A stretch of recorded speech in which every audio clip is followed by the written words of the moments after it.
دادخوازان لە ڕوبەڕووبوونەوەیەکی شێلگیرانەتر لەگەڵ ڕژیمدا. ڕۆژی هەینی سیانزەی گەلاوێژ ڕۆژی لەدایکبوونی غەزاڵە چەلابی یەکێک لە گیانبەختکردوانی شۆڕشی ژنجیان ئازادی بوو. غەزاڵە چەلابی ڕۆژی 30 خەرمانانی ساڵی 1401 لە کاتی خۆپیشاندانە ناڕزایەتیەکانی بەردەم فەرمانداری ئامۆل بە فیشەکی ڕاستەوخۆی هێزەکانی ڕژیم گیانی بەخت کرد. نەماڵەکەی ڕایگەیاند بوو کە لە ڕۆژی لەدایکبوونی کچەکەیاندا سەردانی گوڵکۆکەی دەکەن و گوڵڕێژی دەکەن. بەرپرسانی ئیتڵاعات تووشی سەرلێشیواوی بووبوون. ئەوان درێژیان بە هەڕەشەکانیاندا لە دژی دایک و بنەماڵەی ئەو گیانبەخت کردووە خارەمانە و کاتێک هیچ ئەنجامێکیان بەدەست نەهێنا بە بلووکی چیمەنتۆ ڕێگاکانی بەرەو گۆڕستانیان داخست و بە هێزی سەرکوتگەر گەمارۆیاندا. سەرڕایگرتنەبەری ئەو ڕێشوێنانە بنەماڵەی غەزاڵە و ژمارەیەکی بەرچاو لە جەماوەری ئازادی خواز لەسەر گۆڵکۆی ڕۆڵەی گیانبەختکردووی شۆڕشکۆ بوونەوە و یاد و بیرەوەریەکانی ئەو ئازیزەیان بەرز ڕاگرت. هەر لەو ڕۆژەدا لە شاری عێراقیش بنەماڵەی مێهرشاد شەهیدی نژاد یەکێکی تر لە گیانبەختکردوانی شۆڕشی ژینا وێڕای ژمارێک لە ئازادی خوازان لەسەر گوڵکۆی کۆبوونەوە و ڕێزیان لە یاد و بیرەوەریەکانی گرت و پەیمانیان نوێ کردەوە کە تاگەیشتن بە ئامانجە ڕزگاری بەخشەکانی درێژە بە ڕێبازەکەی دەدەن. لە شاری لامیش ڕۆژی سیانزەی گەلاوێژ بەشدار بوون لەسەر گوڵکۆی موحسن قەیسەری یەکێکی تر لە گیانبەختکردوانی شۆڕشی ژینا بە شێوەیەکی داهێنەرانە شاریان خوێندەوە و گیتاریان ژەنی. لە حاڵێکدا لەم ڕۆژگارە هەستیارەی ئێستادا ئاخوند و پۆستاڵ لە پێکۆنە پەرستەکان بە پەنابردنەبەر هەموو جۆرە پڕوپاگەندە و هەڕەشە و سەرکوتێک هەوڵ دەدەن خەڵک لە دەستپێکردنەوەی سەر لە نوێ ئەو بزوستنەوە شۆڕژگێرانەیە بترسێنن. بە پێچەوانەوە دایکانی دادخواز بانگەوازی خەڵک دەکەن بۆ سەر لە نوێ داگیرسانەوەی ئاگری ئەم بزوستنەوەیە.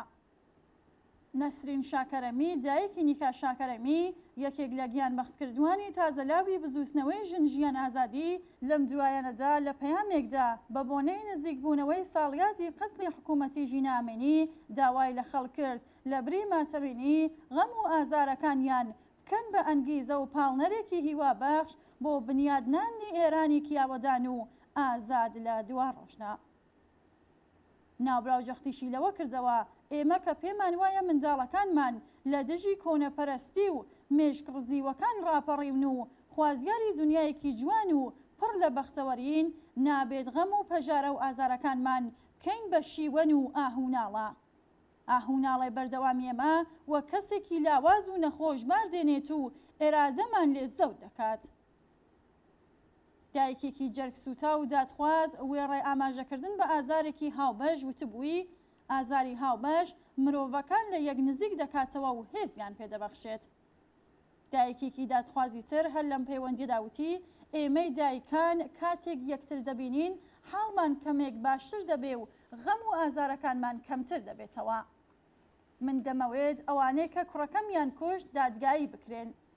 ئێمەی دایکانی داغدار شان بەشانی یەکتر خۆڕاگری خۆمان نیشان دەدەین. ئێمە دەماونەوەی چیتر گەنج و لاوانی بێتاوان نەکوژرێن. ئەم یاسا و حکوومەتە ستەم لە گەنجانی وڵات دەکات. ئێمە نامانەوەی دایکانی تر بە حاڵ و ڕۆژی ئێمە گرفتار بن.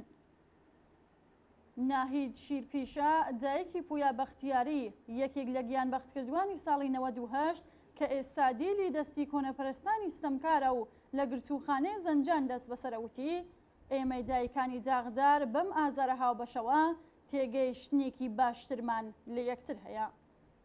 ئێمە وەک یەک ڕێکخرا واین گروپێکی هاوبەش لە دادخوازیدا هاودەنگین.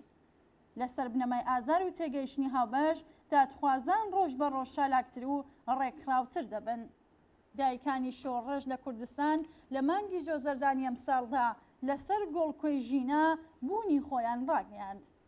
ئەم دادخوازانەش وەک ئەوانی تر ڕایان گەیاند کە تا ڕۆژی دادگاییکردنی جنایەتکاران درێژە بە خەبات و خۆڕاگری خۆیان دەدەن.